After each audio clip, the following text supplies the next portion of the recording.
Hamınıza salam dostlar. Biz yeni içeriğine göre Lankor kafede video çekirik ve sizi öz dostumla tanışıp edim. Sizin gibi soruşmayın kimdir. Benim dostum, sinif yoldaşım Mahir. Salamlar. Selamünaleyküm. Ben Yusuf'un dostuyum. Her şey onunla otururum da. Yəqin bizim sinifdekiler de bizi gören like atın da like. Like atın ve abone olmayı unutmayın. Deməli dostlar, biz yemək də zakat eləmişik. Və indi çox adam var indi bizim oturduğumuz masada və indi birazdan yeməklərimiz gələndə yeyərik və videonu tamamlayar. Neyse, sağ olun dostlar, görüşənə dək. Sağ olun dostlar, görüşənə dək.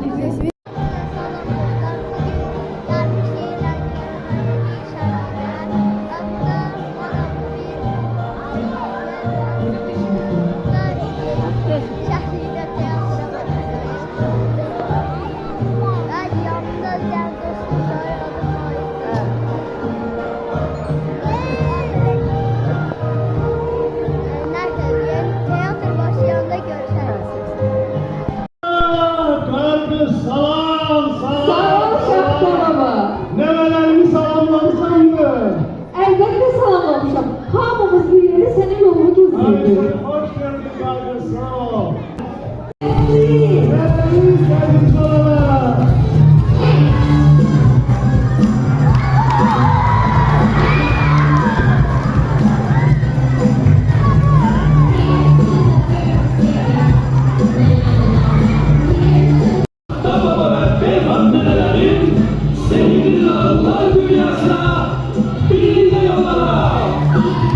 Aziz dostlar, Navruz sonunda yeni şenliğinde görüşelim. Sağ olun.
Haydi, yolma olmaz.